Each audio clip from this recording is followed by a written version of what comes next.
Vous qui me disiez en commentaire que Isa ibn Maryam n'est pas le même que Jésus dans la Bible, s'il vous plaît, prenez vos tabourets, asseyez-vous et ouvrez bien grand vos oreilles.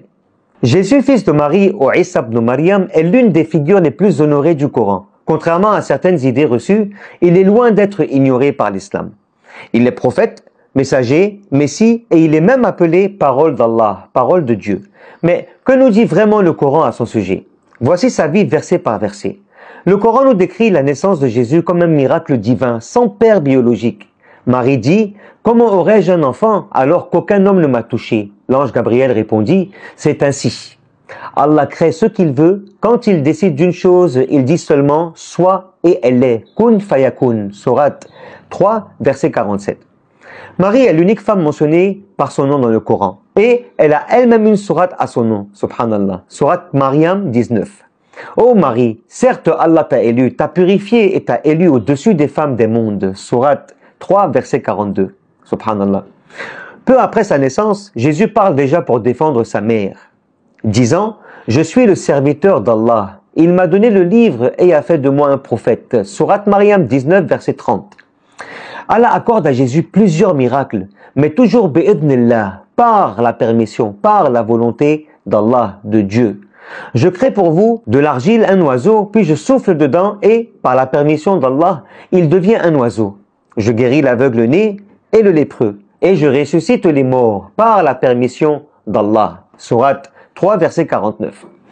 Et rappelle-toi lorsque tu modelais de l'argile comme une forme d'oiseau, puis tu soufflais dedans et il devenait un oiseau par ma permission, Allah. Sourate 5, verset 110. Jésus est envoyé pour confirmer la Torah, appelé à l'unicité de Dieu et purifier la foi. Allah est mon Seigneur et votre Seigneur. Adorez-le donc. Voilà le droit chemin. Sourate 3, verset 51. Jésus annonce un prophète qui viendra après lui. Ô enfants d'Israël, je suis vraiment le messager d'Allah envoyé vers vous, annonciateur d'un messager à venir après moi, dont le nom sera Ahmad. Sourate 61, verset 6. Le Coran reconnaît les disciples de Jésus, appelés Al-Hawariyun. Comme ses soutiens fidèles, nous croyons. Atteste que nous sommes soumis. Sourate 5, verset 111. Nous sommes les alliés d'Allah. Nous avons cru et sois témoin que nous sommes soumis. Sourate 3, verset 52. Jésus demande à Allah un miracle pour raffermir la foi de ses disciples. Ô Allah, ô Seigneur, fais descendre sur nous une table servie du ciel. Sourate 5, verset 114. Allah accepte, mais avertit que ceux qui renieraient après cela subiraient un châtiment sévère. Le Coran rejette l'idée que Jésus ait été crucifié. Ils ne l'ont ni tué ni crucifié, mais ce n'était qu'une illusion pour eux.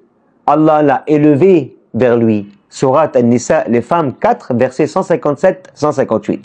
Même si le Coran ne mentionne pas explicitement son retour, les hadiths authentiques indiquent qu'il reviendra à la fin des temps, tuera le faux Messie, Ad-Dajjal, rétablira la justice et confirmera l'islam. Vous avez bien entendu. Conclusion, le Coran nous donne un portrait noble, pur et miraculeux de Jésus.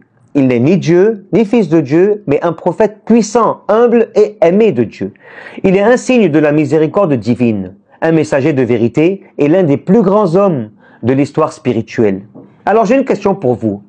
Si le Coran parle de Jésus avec tant de respect et de détails, pourquoi tant de gens ignorent encore son véritable rôle en islam? Si vous avez aimé cette vidéo, mettez en commentaire et n'oubliez pas de partager. Cela pourrait illuminer un peu la conscience de ceux qui ne connaissent pas.